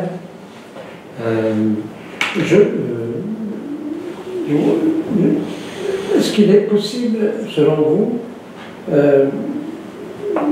de faire un lien avec une très forte revendication, un centre de revendication, de mondialisation de l'économie, une sorte d'économie morale, de l'installation d'une économie morale, que peuvent porter, pas seulement ça, mais que peuvent porter justement avec ses campagnes, sa télévision qui se balade pour distribuer des macaronis, et qui répond à une sorte de culture du pouvoir qui est très ancienne et qui, à mon sens, n'est pas fondamentalement changée, qui est celle de l'État protecteur, qui est celle responsable. Voilà. Le pouvoir, avant tout, est responsabilité des gens dont il prétend gouverner, dont il prétend gérer. Et donc, de ce point de vue-là, effectivement, il s'agit peut-être plus de comprendre que de juger si c'est bon, si c'est mauvais, mais de comprendre quels sont les ressorts fondamentaux d'une relation entre le pouvoir et ceux qui cherchent effectivement à changer la situation. Moi, je me pose la question si on se considère dans une situation révolutionnaire, quel est le fil qui sépare un discours populiste d'un discours révolutionnaire? Et est-ce que peut-être dans cette situation, l'absence d'un programme révolutionnaire ou d'un gouvernement révolutionnaire à un moment donné de l'histoire favorise la montée du discours populiste, entre guillemets populiste bien sûr, parce que je vois encore l'amalgame que provoque ce concept. Merci. Je crois que tu as le plan. Ah bah, je suis bien certain. Je l'ai Je vais essayer d'être rapide, comme ça il y aura peut-être une... Soit on arrête, Non, on va un petit quart d'heure. Alors, merci pour toutes ces questions, merci pour votre... Alors, je vais commencer par répondre aux tiennes, et puis celles et ceux que j'oublierai m'excuseront, parce que j'en ai beaucoup. Alors, bon, mauvais populisme, ça c'est une critique qui m'a été adressée par Marc Lazare depuis très longtemps. Il me dit en fait, il y a quand même voilà, une volonté de singulariser un bon populisme. Et je ne suis pas forcément d'accord avec ça, c'est-à-dire que je ne pense pas, en tout cas mon entreprise n'était pas tellement de montrer qu'il y a un bon populisme et un mauvais populisme. C'est-à-dire par rapport à la façon dont les médias aujourd'hui pensent le populisme comme quelque chose d'essentiellement mauvais, de montrer qu'il y en a eu un bon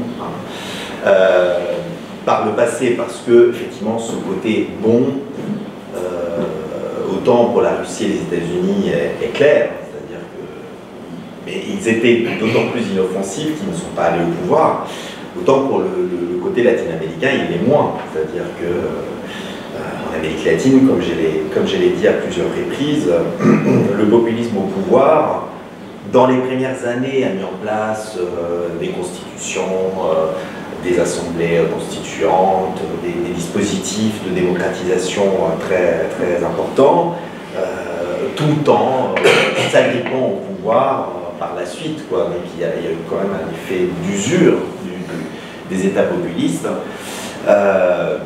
tout comme des processus de polarisation très forts, hein, parce que le populisme fonctionne à la polarisation. Hein. Bon. Donc c'est pas tellement ça. Ce que je cherche à faire, c'est de montrer que on ne peut pas parler du populisme aujourd'hui en ignorant cette histoire, sachant que c'est un combat contre des géants, contre des moulins à vent, parce que j'interviens après 60 ans d'abus de langage. Alors, évidemment, je ne vais pas dire que toute la science politique a fait un énorme abus de langage sur le populisme, mais le présentisme sur lequel j'ai insisté a fait que, en fait, ils ont été davantage intéressés par l'usage de ce terme pour qualifier les dynamiques nouvelles que par une analyse comparative entre le passé et le présent. Et ça, c'est ce que j'essaye à faire. Mais j'interviens à la fin d'une très longue histoire où le terme est déjà, disons, il est déjà usé, il est déjà galvaudé, il est déjà... Bon. Donc, d'une certaine façon, c'est plutôt ça, mon entreprise, c'est plutôt essayer de comprendre dans quelle mesure les populismes dont on parle aujourd'hui ont un lien d'affinité sociologique avec les populismes du passé. Parce que c'est ce qu'on fait en fait avec tous les objets de la vie sociale et c'est ce qu'on fait avec toutes les idéologies. Sachant que le populisme est une idéologie, alors il y en aura qui ne seront pas d'accord avec ça, mais si on est d'accord sur le fait que ce passé est suffisamment significatif pour qu'on puisse considérer que le populisme a une solidité idéologique puisqu'il a été élaboré par des intellectuels, des activistes, des militants, etc. À ce moment-là, comme le libéralisme, l'anarchisme, le socialisme, le communisme, etc. Aujourd'hui, je veux dire, je peux pas dire que Berlusconi est communiste parce que ça ne tient pas la route dans le langage. Pourquoi ça ne tient pas la route? Parce qu'on connaît bien une tradition communiste dans le passé, il y a eu des partis communistes, etc. Et que Berlusconi est anticommuniste. Voilà. Pourquoi je peux dire de n'importe qui qu'il est populiste? Parce que cette tradition historique a été oubliée, entre autres grâce au présentisme des analystes depuis les années 50 et 60, c'est-à-dire depuis qu'on a appliqué ce terme fourre-tout à tout un tas de mouvements qui étaient incomparables pour la plupart d'entre eux, et qu'il n'y a pas eu de manifeste et qu'il n'y a pas eu de parti. Donc c'est plus simple de faire cela. Ensuite, je serais totalement d'accord avec toi sur le fait que le peuple, c'est pas non plus comme la classe ou comme la nation, ça dépend de ce qu'on y met dedans. C'est-à-dire qu'il peut y avoir un mouvement social qui se revendique en tant que vrai peuple et qui fait des politiques absolument antidémocratiques, tout comme on peut avoir un mouvement social qui se revendiquant de la classe fait des politiques qui sont contestables. Donc voilà, le peuple en soi n'est pas un terme dont on peut dire qu'il peut être bien utilisé ou mal employé. Ça dépend des contextes, ça dépend des mouvements sociaux, ça dépend des séquences historiques. Donc évidemment, il y a eu des mouvements sociaux qui, en s'emparant de cette opposition peuple-élite, ont mis en place des politiques qui sont des pratiques politiques qui sont très contestables. C'est le cas de tous les termes de notre lexique politique. Hein. Je veux dire, sensible. Bah oui, mais en 1956, les soviétiques réprimaient les Hongrois au prétexte de la classe. Hein. Je veux dire, on est la classe ouvrière, vous faites quoi? Bon. Donc, on peut dire la même chose de la classe. Bon. Donc voilà, c'est plutôt ça, c'est pas bon ou mauvais populisme. Et en fait, dans cette question, il y a au fond le problème, c'est-à-dire quand on parle du peuple, il y a une exception morale qui est très forte du fait que, justement, le populisme n'a pas eu son théoricien scientifique, comme Marx l'a été pour le marxisme. Et donc, c'est le même problème que la nation, c'est-à-dire, ce sont des concepts qui sont très chargés moralement, et donc du coup, le populisme l'est aussi. Et le populisme fonctionne à la morale. Hein, les bons, les mauvais, les bons, les méchants, etc. Et donc, le théoricien du populisme pourrait être accusé de la même chose, du fait de défendre un bon populisme et contre un mauvais populisme. Voilà. C'est contrairement justement à la classe qui a eu son interprète scientifique, on a affaire à des termes qui sont très chargés moralement.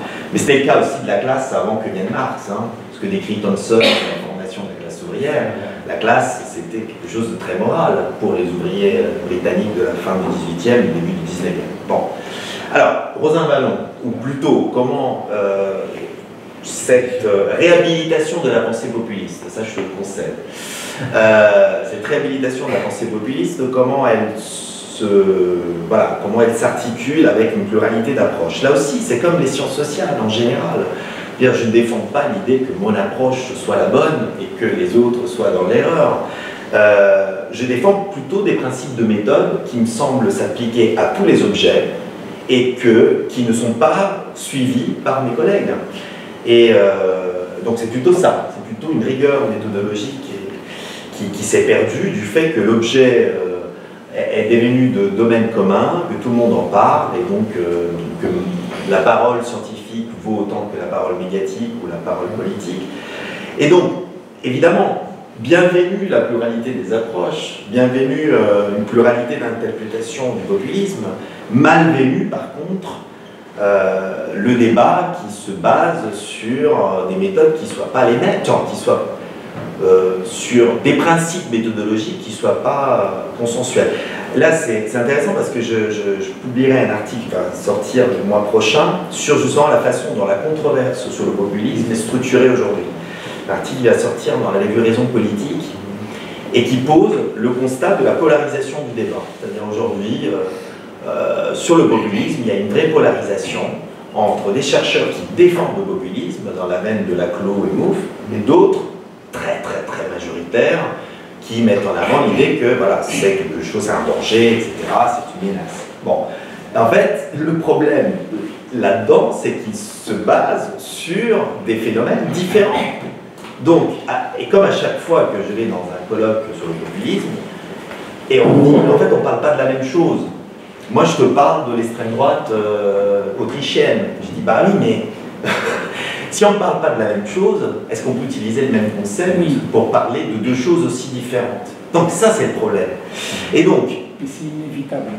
Moi, je trouve que là-dessus, l'hygiène scientifique, c'est déjà de s'accorder sur l'extrême diversité de nos objets pour faire en sorte qu'à terme, dans 20 ou 30 ans, on puisse discuter sur des bases différentes que celles d'aujourd'hui, où effectivement il y en a qui disent le populisme c'est bien, d'autres qui disent le populisme c'est mal. Bon, ça c'est pas très, ça fait pas avancer la connaissance d'un pouce, parce qu'en plus on parle de choses très différentes. Et Rosin Vallon, en l'occurrence, c'est une très belle tentative et entreprise comme la mienne d'idéologisation du populisme, mais dont je conteste l'origine même. Rosin Vallon se base sur le bonapartisme, c'est-à-dire il se base sur une expérience qu'il qualifie, lui, de populiste. Et il fait exactement ce que je critique au début. C'est-à-dire qu'il dit le populisme, c'est ce qu'on voit aujourd'hui. C'est Trump, Bolsonaro, tous les autres. Quelle est une expérience historique qui soit comparable à ça? C'est le bonapartisme. Et ça, c'est une démarche totalement anachronique.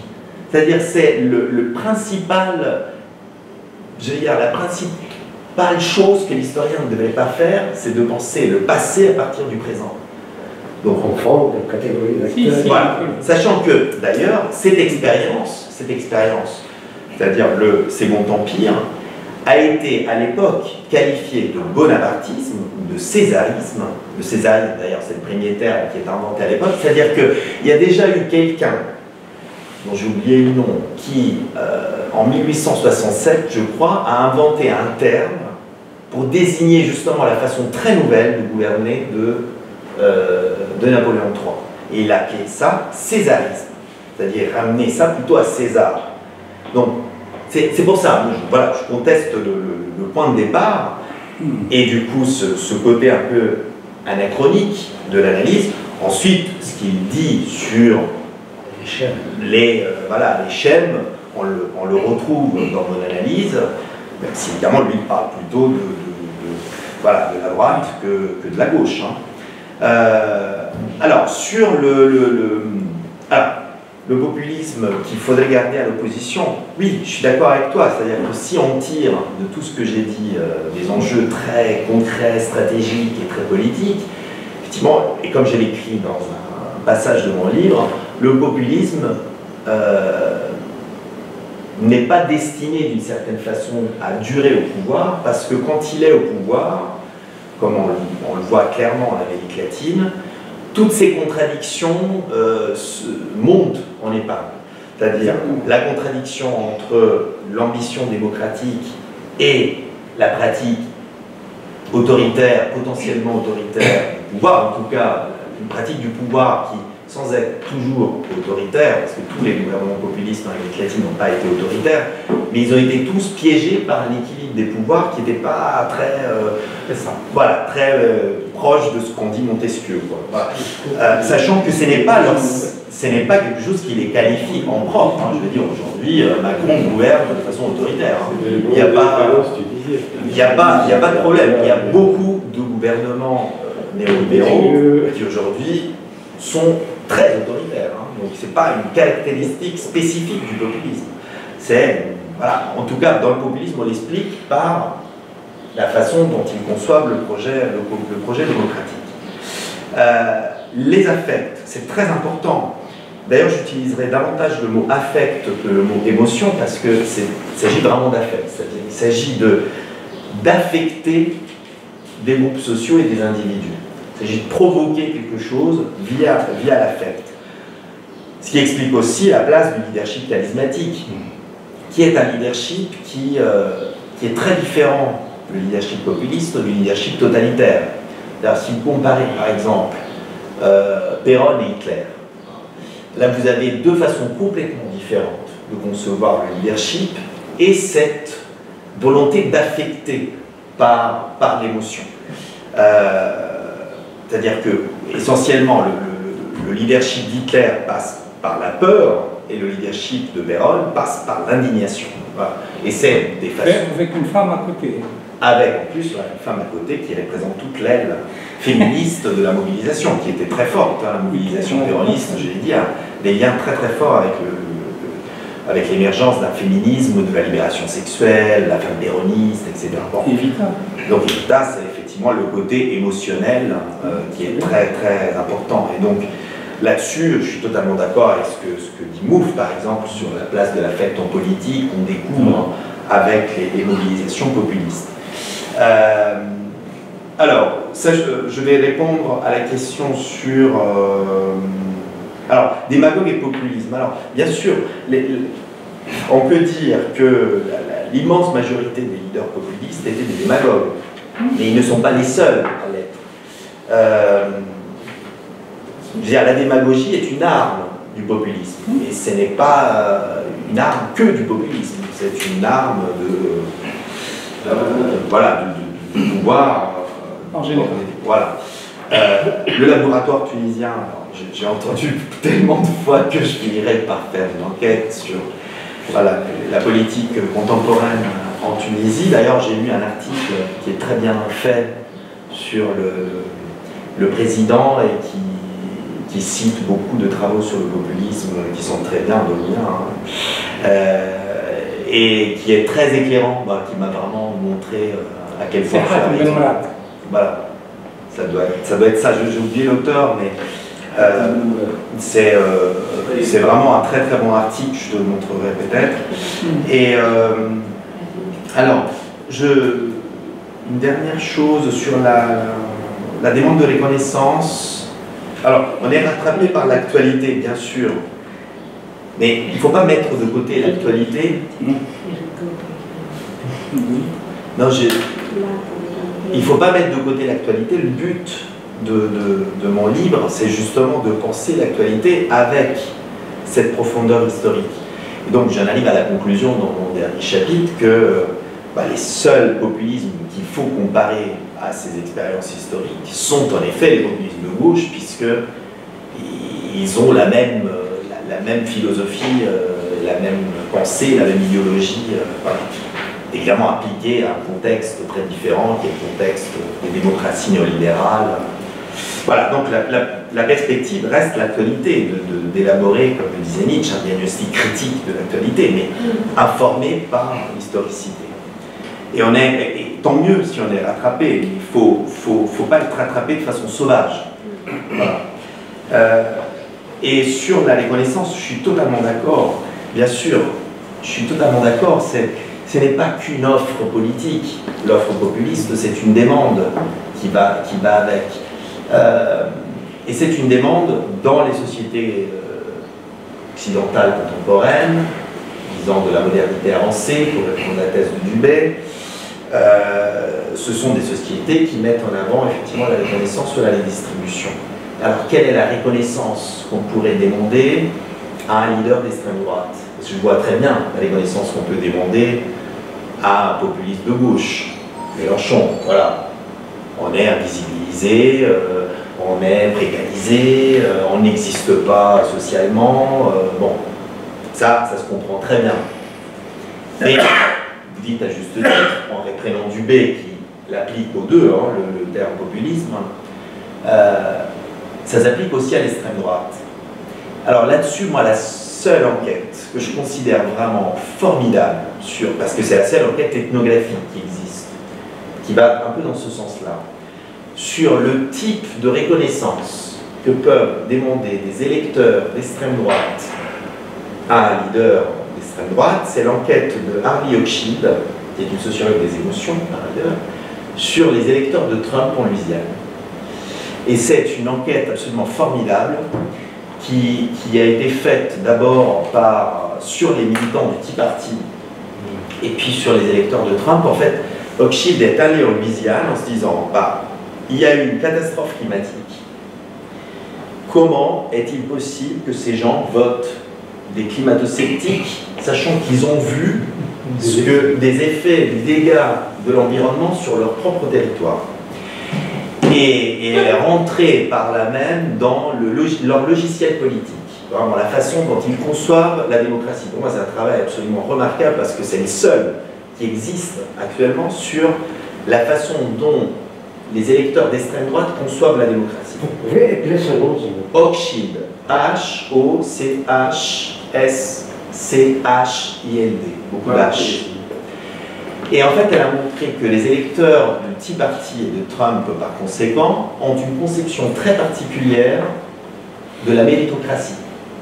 C'est-à-dire qu'ils conçoivent l'égalité comme une longue file d'attente vers le rêve américain. Et que les politiques de la gauche de Obama ont cassé l'égalité dans la file en faisant passer indûment à des places qui n'étaient pas les bonnes, des femmes, des latinos, des racisés, des étrangers. Donc ils sont contre les politiques de discrimination positive et par là même ils ont une vision de l'égalité qui n'est pas du tout, disons, une égalité sensible à des questions de différence de distribution de ce type-là, de différence de domination, de pouvoir. Et donc la reconnaissance des électeurs d'extrême droite, c'est celle-là. C'est on veut être très connu, alors qu'en fait, on continue à nous dire que les femmes, les homosexuels, les migrants, les étrangers comptent plus que nous. Ça rejoint un peu, je dirais, certaines revendications d'autochtonie. C'est ça. Dans des contextes différents. Aux États-Unis, on ne peut pas dire qu'on est autochtone. Ce qui fait, on dit qu'on est prioritaire. On est là avant les autres. Voilà. En fait, c'est le slogan du Front National. Je ne sais pas si vous avez vu le film La Cravate. Magnifique film sur ce militant frontiste. Quand il va dans un meeting du Front National, le slogan, c'est « On est chez nous ». Et « On est chez nous », c'est pas juste une déclaration de description c'est la démocratie, c'est être chez soi. Et c'est donner des droits à ceux qui sont de chez soi. Voilà, du lieu. Voilà. Et ça, c'est la reconnaissance. Hein. C'est une demande de reconnaissance qui, pour moi, est complètement impensable. C'est pas du tout, on n'est pas du tout chez Honnête, on n'est pas du tout chez les théoriciens de la reconnaissance. Mais c'est une demande. Les demandes des électeurs de Zemmour sont exactement la même. Ce sont des demandes de reconnaissance. Je dis qu'ils ne se sentent pas reconnus et ils considèrent que d'autres qui sont les non réponus de la gauche, sont plus répondus qu'eux, qu'ils devraient l'être à leur place. Voilà. Et sur l'économie morale, parfaitement d'accord. D'ailleurs, dans le populisme, il y a une construction extrêmement morale de l'économie. On la voit bien dans les populistes américains.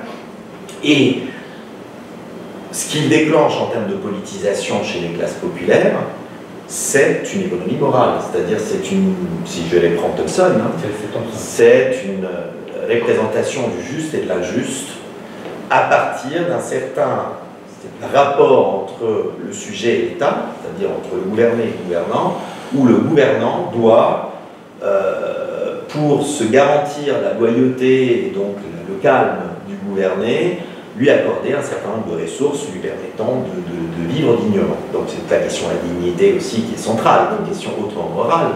Et d'ailleurs c'est ce qui marche en Amérique latine. Les populismes naissent avec des économies morales de ce type-là. Je veux dire, le prix de... le ticket de bus augmente, c'est une question de dignité, voilà, et c'est ça qui va donner la légitimité au populisme, qui va dire maintenant le gouvernement vous reconnaît, vous dignifie. D'ailleurs, Chavez utilisait ce mot dignification, les politiques de dignification des classes populaires, vous dignifie, c'est-à-dire vous accorde une dignité qui vous a été enlevée par les élites libérales ou autres. Donc c'est une question absolument centrale. Voilà, je crois que j'ai répondu à tout. Merci beaucoup, merci à tout le monde. J'ai une question de monsieur.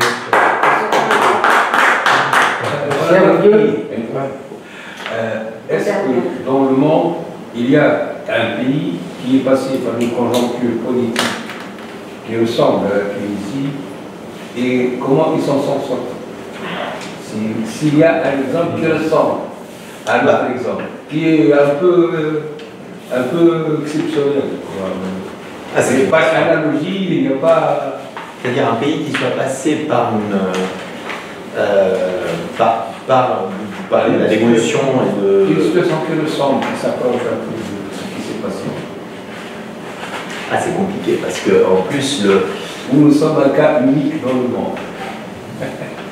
Je ne sais pas si unique, je ne suis pas du tout spécialiste du Maghreb, donc, mais si je pense à l'Amérique latine, je dirais que,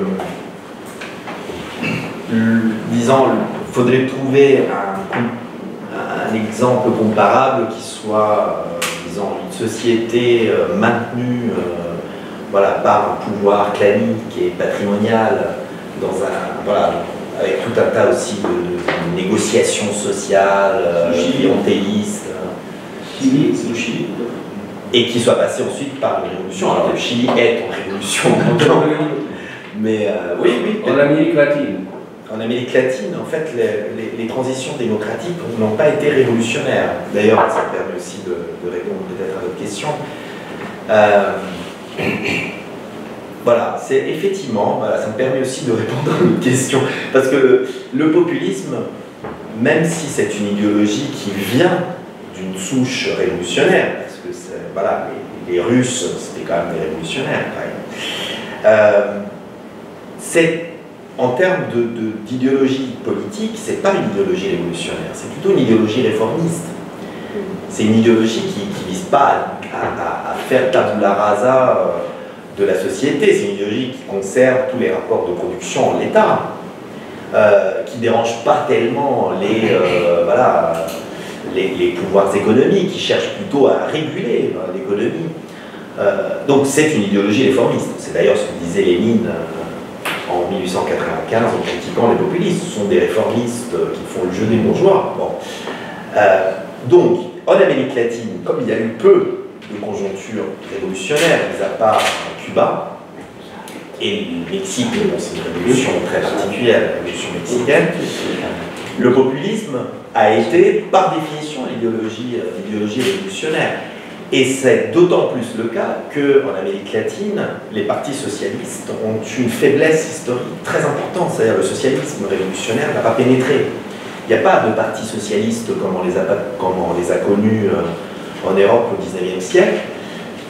Donc, le populisme a pris la place de ça, pris la place du socialisme révolutionnaire, des révolutions, du communisme. Et quand il est arrivé au pouvoir, il est devenu anticommuniste.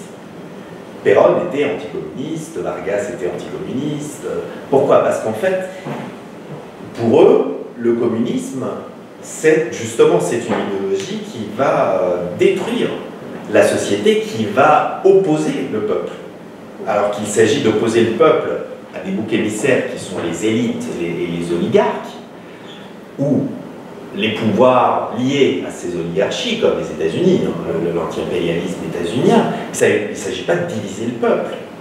Alors que le communisme, le socialisme divise le peuple, crée du conflit.